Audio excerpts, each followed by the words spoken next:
Baiklah, Assalamualaikum warahmatullahi wabarakatuh.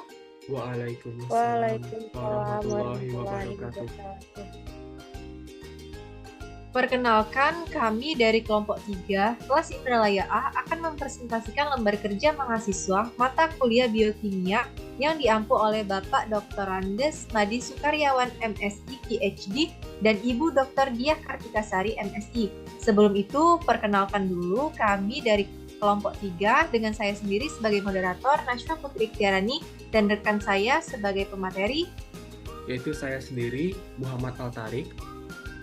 Saya Harisa Muksalini. Berikut ini kami akan memaparkan atau menjelaskan mengenai lembar kerja mahasiswa keempat, yaitu tentang protein, yang akan kami presentasikan melalui video berikut ini. Baiklah, selamat menyaksikan. Untuk yang pertama yaitu mengenai bahan pangan yang mengandung protein. Bahan pangan yang mengandung banyak protein adalah ikan gabus, Ophiucephalus striatus, ikan kakap merah, Luteanus sp, telur ayam broiler, otot dada ayam broiler, tempe, tepung terigu, dan juga susu. Baiklah, untuk materi selanjutnya mengenai ikan gabus dan ikan kakap merah akan dijelaskan oleh Harisa Maksalini. Kepada Harisa kami persilakan. Baiklah, terima kasih moderator. Saya akan menjelaskan tentang ikan gabus, ikan kakap, dan juga putih telur. Ikan gabus, Ophiucephalus striatus, diketahui mengandung protein yang lebih tinggi dibandingkan dengan jenis ikan lainnya.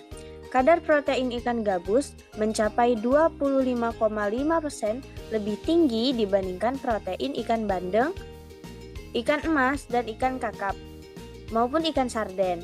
Hal ini diperkuat dari data Fat Secret yang menyatakan bahwa terdapat 18,31 gram protein per 100 gram ikan gabus.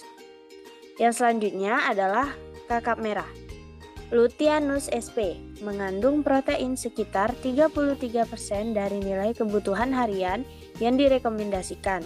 250 gram porsi ikan kakap merah mengandung 17,4 mg protein. Protein diperlukan untuk produksi hormon, enzim, jaringan. Baiklah, yang selanjutnya adalah putih telur. Zat makanan pada putih telur yang terbanyak adalah protein albumin dan yang paling sedikit adalah lemak.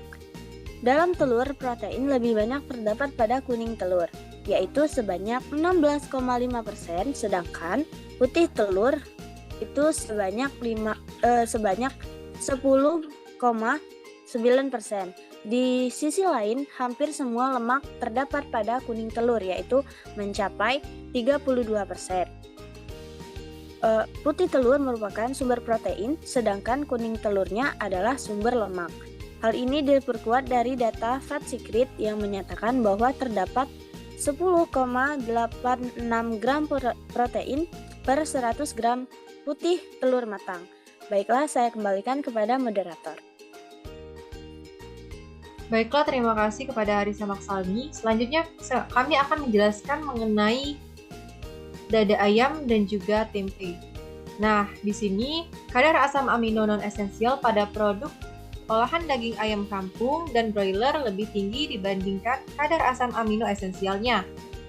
Produk olahan daging ayam broiler yang mempunyai kadar asam amino tertinggi adalah pada daging segar dan diikuti oleh daging panggang. Hal ini diperkuat dari data Fat Secret yang menyatakan bahwa terdapat 16,79 gram per 100 gram dada ayam broiler panggang. Nah, kemudian di sini juga ada tempe. Tempe sering didefinisikan sebagai bahan makanan hasil fermentasi biji kedelai oleh kapang yang berupa padatan dan berbau khas serta berwarna putih keabu-abuan. Proses fermentasi pada tempe kedelai akan menguraikan protein tempe menjadi asam-asam amino dan degradasi lemak kedelai tempe menjadi asam-asam lemak. Hal ini diperkuat dari data Fat Secret yang menyatakan bahwa terdapat 18,54 gram protein per 100 gram tempe. Nah, materi selanjutnya mengenai tepung terigu dan juga susu akan dibahas oleh Muhammad Al-Tarik. Kepada Muhammad Al-Tarik, kami persilakan. Terima kasih kepada moderator.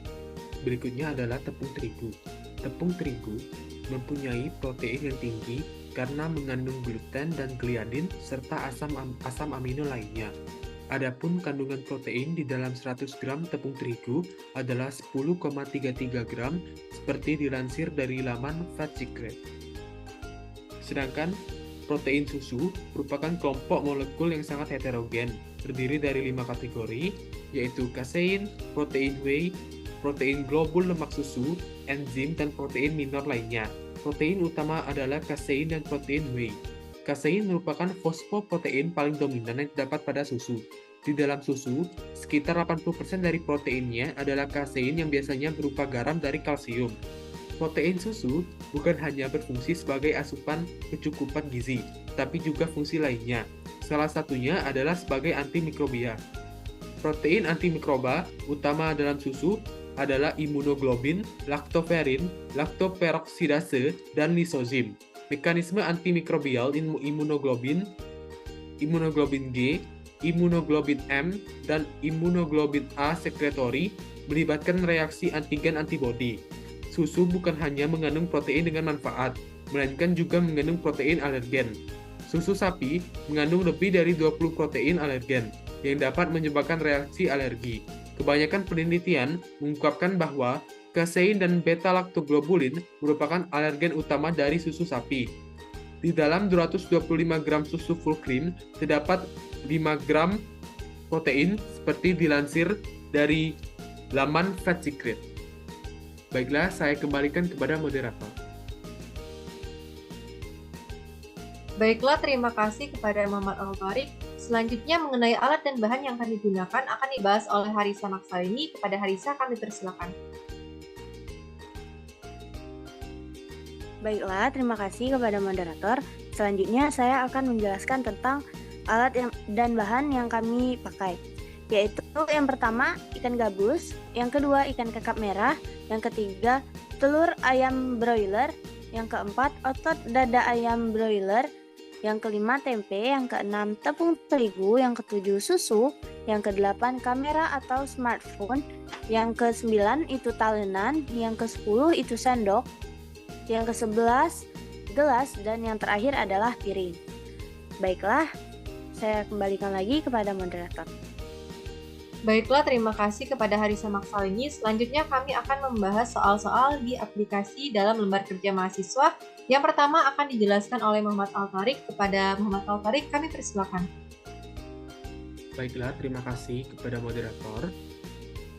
Soal yang pertama yaitu berdasarkan pembahasan tersebut, saudara buat tabel golongan protein yang saudara bahas. Berdasarkan fungsi biologis, terdapat 8 jenis protein. Yang pertama yaitu protein enzimatik, berfungsi sebagai akselerasi selektif dari reaksi kimia seperti tripsin, pepsin, lipase, dan amilase. Yang kedua, protein penyimpanan, berfungsi sebagai penyimpanan asam amino seperti kasein yang terdapat dalam susu dan ovalbumin yang terdapat pada putih telur. Yang ketiga, protein hormon, berfungsi sebagai pengoordinasi aktivitas dari organisme seperti insulin. Yang keempat, protein kontraktil dan gerak, berfungsi untuk melakukan pergerakan seperti aktin dan miosin. Yang kelima, protein pertahanan, berfungsi sebagai pelindung terhadap penyakit seperti imunoglobin. Yang keenam, protein transport, berfungsi sebagai perpindahan zat seperti hemoglobin. Yang ketujuh, protein reseptor, berfungsi sebagai respon dari sel terhadap stimulus kimiawi seperti ACE2. Yang terakhir, yaitu protein struktural, berfungsi sebagai pendukung seperti keratin, kolagen, dan elastin. Jika berdasarkan sumber, terbagi menjadi dua, yaitu protein nabati yang merupakan protein yang berasal dari tumbuhan. Seperti yang dibahas di dalam konteks ini adalah tempe dan tepung terigu. Yang kedua yaitu protein hewani, yaitu protein yang berasal dari hewan. Seperti yang dibahas adalah ikan gabus, ikan kakap merah, telur ayam broiler, dada ayam broiler, dan susu. Jika berdasarkan komponen kimia penyusun, yaitu protein sederhana, yaitu protein yang hanya terdiri dari susunan asam amino tanpa ada gugus lainnya. Berdasarkan yang dibahas di sini adalah tempe yang mengandung legumin dan putih telur yang mengandung albumin. Berikutnya yaitu protein konjugasi, merupakan protein yang mengikat gugus lain selain asam amino. Jika yang dibahas di sini adalah yaitu ikan yang mengandung lipoprotein, yaitu gabungan protein dan lipid, putih telur yang mengandung glikoprotein atau gabungan dari protein dengan glukosa, dan susu yaitu fosfoprotein, yaitu gabungan dari protein dan fosfor. Jika berdasarkan bentuk, terbagi menjadi protein globular, yaitu protein yang molekul-molekulnya berbentuk seperti bola. Contohnya yaitu albumin, insulin, dan enzim. Berdasarkan yang dibahas yaitu telur dan tempe. Sedangkan protein serabut yaitu protein yang berbentuk panjang dan paralel dengan beberapa ikatan silang seperti kolagen, keratin, aktin, dan myosin. Berikutnya saya kembalikan kepada moderator. Baiklah, terima kasih kepada Muhammad Al-Tariq. Soal selanjutnya akan dijelaskan oleh Harisa Maksalini. Kepada Harisa, kami persilakan. Baik, yang selanjutnya saya akan menjelaskan tentang yang bagian 4B dengan pertanyaan, bahaslah beberapa penyakit yang berhubungan dengan masalah protein. Yang pertama yaitu kwashiorkor. Nama kwashiorkor berasal dari sebuah nama di Ghana yang berarti yang ditolak. Kwashiorkor ditandai dengan pembengkakan atau edema pada kaki dan perut, kesehatan kulit yang buruk, keterlambatan pertumbuhan, massa otot yang rendah, dan kerusakan hati. Kwashiorkor sendiri adalah penyakit yang disebabkan oleh kekurangan protein makanan yang parah. Gejalanya itu meliputi pembengkakan kaki dan telapak kaki, warna terang, rambut menipis, anemia, perut buncit, dan kulit berkilau.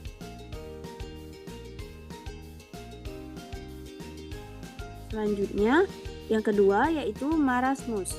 Marasmus adalah kata Yunani yang berarti kelaparan, ditandai dengan penampilan yang sangat kurus, kesehatan kulit yang buruk, dan keterlambatan pertumbuhan. Gejalanya adalah kelelahan akut, kelaparan, dan diare. Nah, sindrom ini memengaruhi lebih dari 50 juta anak di bawah usia 5 tahun di seluruh dunia.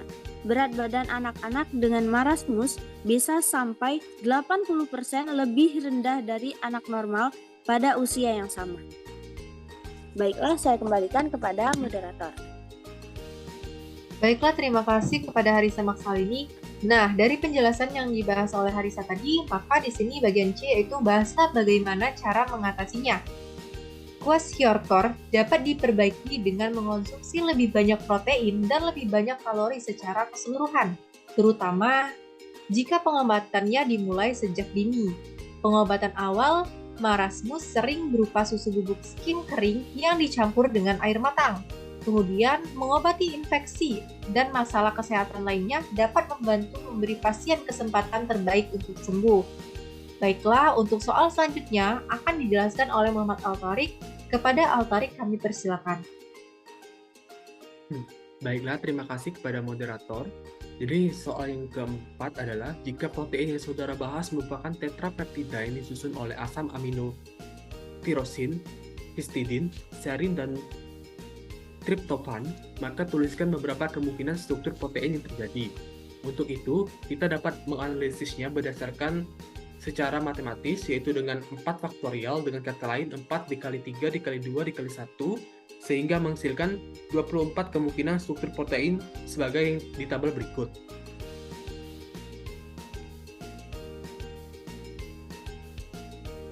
Selanjutnya, jika suatu peptida yang terdiri dari asam-asam amino seperti yang tertera, maka gambarkan struktur primer peptida tersebut, struktur sekunder peptida tersebut, struktur tersier peptida tersebut, dan domain fungsi biologisnya.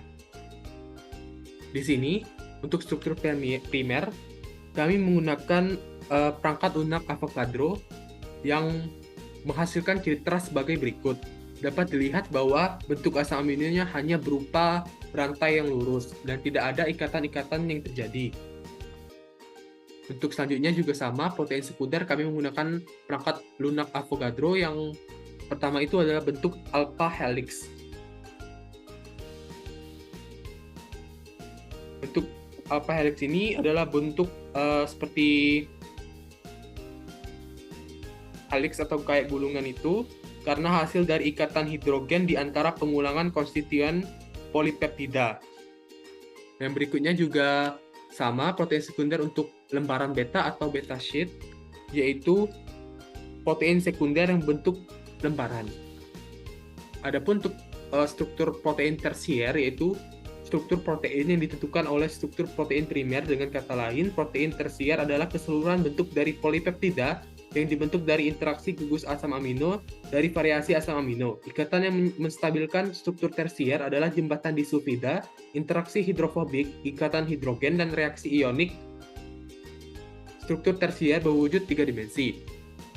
Kami juga menggunakan perangkat lunak Avogadro untuk menghasilkan citra sebagai berikut. Untuk domain fungsi biologisnya, yaitu panjang deretan atau sekuensnya, yaitu sebanyak 60 asam amino. Level hidrofobik adalah 59,95.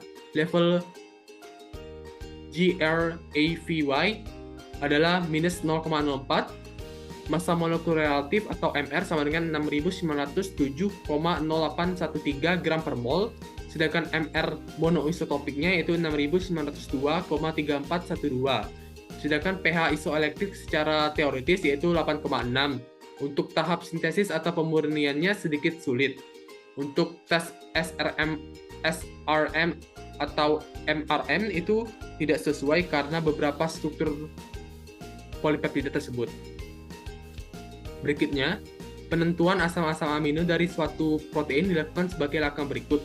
Yang pertama yaitu mereaksikan dansil klorida dan menghasilkan asam amino ASN. Setelah itu, dengan karboksipeptidase, reaksi Edman, enzim tripsin, sehingga tentukanlah urutan asam amino pada protein tersebut.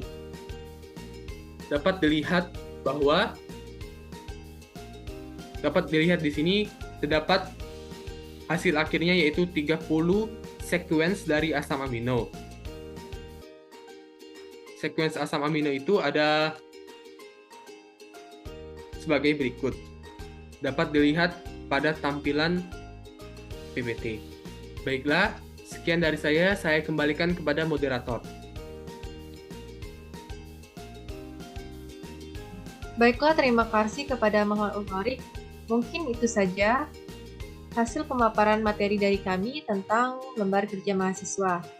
Nah, maka dari itu, terima kasih telah menyaksikan video pembelajaran kami. Mohon maaf jika terdapat salah materi atau kekurangan dalam penyampaian materi. Kami mohon maaf dan kepada Allah kami mohon ampun. Wabillahi taufiq wal hidayah. Wassalamualaikum warahmatullahi wabarakatuh. Waalaikumsalam warahmatullahi wabarakatuh.